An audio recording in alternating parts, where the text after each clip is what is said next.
C'était le soir du réveillon et la neige tombait. La maison de la famille Stahlbaum était décorée de belles guirlandes colorées et un grand sapin de Noël illuminé trônait dans le salon. Soudain, on frappa à la porte. Clara, la jeune fille de la famille, alla ouvrir avec excitation. C'était l'oncle Drosselmayer qui entra dans la maison les bras chargés de cadeaux. Clara était tellement contente de voir son oncle préféré arriver avec tous ses présents. Elle n'avait pas la patience d'attendre jusqu'à minuit. Elle voulait recevoir tout de suite son cadeau. L'oncle Drosselmayer, voyant son impatience, offrit son cadeau à Clara. Tout excitée, la fillette ouvrit la boîte et y découvrit la chose la plus intéressante qu'on lui ait jamais offerte. Le cadeau de son oncle était un amusant casse-noisette en forme de soldat au nez rouge et à la fine moustache. Clara n'avait jamais vu de jouet comme celui-ci. Elle adorait son casse-noisette.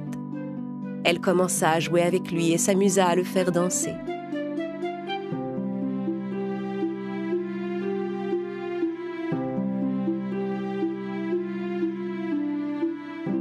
Fritz, le petit frère de Clara, lui, n'aimait pas le cadeau qu'il avait reçu et il le jeta dans un coin. Il préférait le casse-noisette de Clara et décida de le lui prendre. Donne-moi ça! Non, Fritz, ce jouet est à moi! Mais il réussit à arracher le casse-noisette des mains de Clara et s'enfuit avec à l'étage. Reviens! Rends-moi mon jouet tout de suite! Tu n'as qu'à jouer avec ton jouet à toi! Non, j'aime pas cette souris! C'est ça que je veux! S'il te plaît, Fritz, ça suffit, rends-moi tout de suite mon casse-noisette! Tiens, le voilà! Mais quand Clara s'approcha pour ramasser son casse-noisette, elle vit le petit soldat qui gisait sur le sol, le bras cassé. Pleine de chagrin, Clara se mit à pleurer.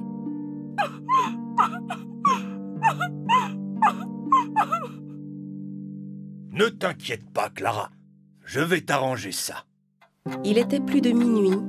La fête du réveillon était finie et comme tous les enfants, Clara était fatiguée. Elle s'allongea sur son lit, mais ne pouvait pas s'arrêter de penser à son casse-noisette. J'espère que mon oncle réussira à me le réparer. Poussée par l'impatience et la curiosité, Clara se leva de son lit. Pleine d'espoir, elle descendit dans le salon. Son casse-noisette était là, tout entier, installé au pied du sapin. Clara était tellement contente. Elle serra le petit soldat dans ses bras et s'endormit, rassurée. Mais alors qu'elle dormait paisiblement, la jeune fille entendit de drôles de petits bruits dans son sommeil. Elle ouvrit doucement les yeux et, pensant qu'elle avait rêvé, elle replongea dans son sommeil. Elle ignorait qu'elle venait tout juste d'entamer un fabuleux voyage au pays des songes. Les petits bruits recommencèrent.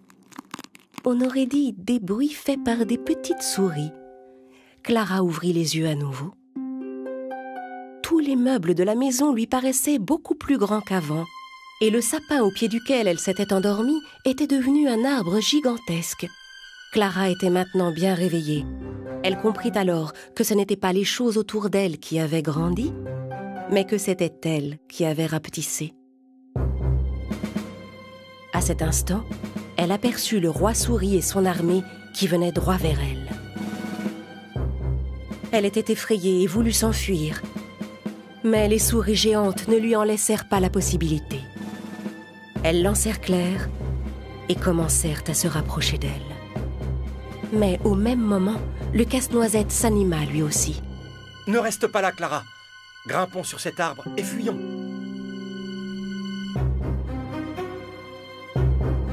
Clara et le casse-noisette escaladèrent le sapin et, arrivés au sommet, ils sautèrent à l'étage supérieur. Par où fuir maintenant? C'est ta maison. Tu dois bien connaître un endroit où les souris ne te trouveront pas. Je vais chercher de l'aide. Clara s'enfuit en courant, tandis que le casse-noisette disparut de son côté.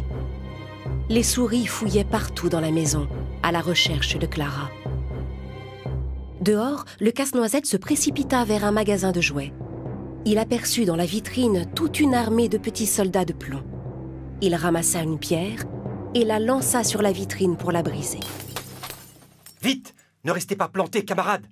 Mon amie Clara a besoin d'aide. Le roi souris et son armée sont après elle. » Soudain, tous les soldats de plomb prirent vie. Ils sautèrent tous ensemble de la vitrine cassée et suivirent le casse-noisette. Quand il arriva dans la maison, le casse-noisette découvrit une véritable scène de guerre. Les souris avaient tout renversé dans le salon.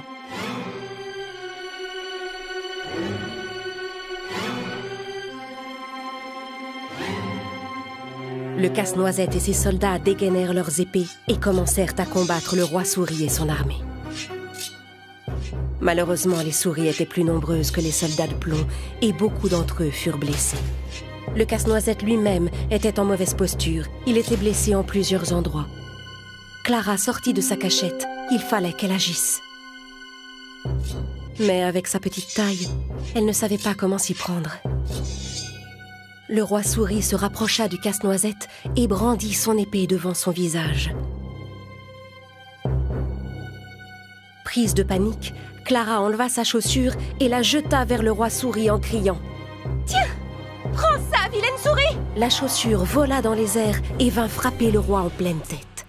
Assommé, le roi souris s'écroula sur le sol. Voyant leur roi étendu par terre, les souris furent obligées de reconnaître leur défaite. Elles quittèrent le salon en emmenant leur roi. Clara courut au chevet du casse-noisette. Il gisait sur le sol, inconscient. Agenouillée près de lui, Clara se mit à pleurer.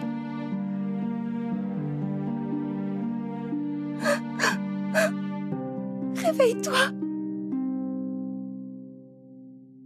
Tout à coup, une fée apparut derrière Clara.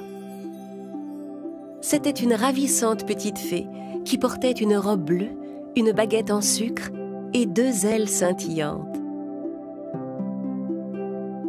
La fée ne pouvait pas supporter de voir Clara pleurer et elle décida d'utiliser sa magie pour la consoler. C'est alors que le casse-noisette se transforma en un charmant jeune prince. Clara regarda le jeune prince avec bonheur et stupéfaction. Le beau jeune homme prit la main de la jeune fille et l'invita à danser. Leur danse était magique. Tout en dansant, Clara se rendit compte qu'elle commençait à flotter dans les airs.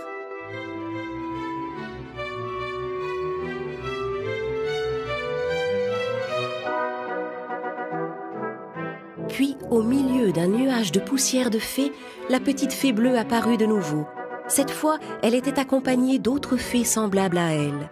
Les petites fées transportèrent Clara et le prince jusqu'au royaume des délices, où les arbres étaient des sucres d'orge et les fleurs des petits bonbons. De jolis papillons voletaient au-dessus des pommes d'amour. C'était un endroit merveilleux. Clara raconta à la fée tout ce qui lui était arrivé. « Je sais tout ce qui s'est passé, mais ne t'en fais pas, Clara. Maintenant, tu es en sécurité avec nous. » Soudain, un mélodieux son de flûte emplit l'atmosphère. Et les fées et les fleurs se mirent à danser au son de la musique, bientôt rejoints par Clara et son prince casse-noisette. Partout, on voyait tournoyer les arbres colorés, les sucettes et les bonbons. Tout à coup, Clara et le prince casse-noisette se rendirent compte qu'ils étaient sur la scène d'un théâtre. Quand le son de la flûte s'arrêta, Clara regarda autour d'elle. Elle était sur scène, et devant elle, le public l'acclamait. Clara salua son public. Comblée de joie, elle ferma les yeux. « Clara ? Clara !» Soudain, alertée par la voix de sa mère qui l'appelait, elle rouvrit les paupières. Elle se frotta les yeux et regarda autour d'elle. Elle tenait encore son jouet casse-noisette dans sa main. Sa mère la regardait, incrédule. Clara aussi avait l'air un peu perdue. « Mais ma chérie, tu as dormi ici toute la nuit? Maman, tout avait l'air tellement réel. Impatiente de retrouver son rêve si merveilleux, Clara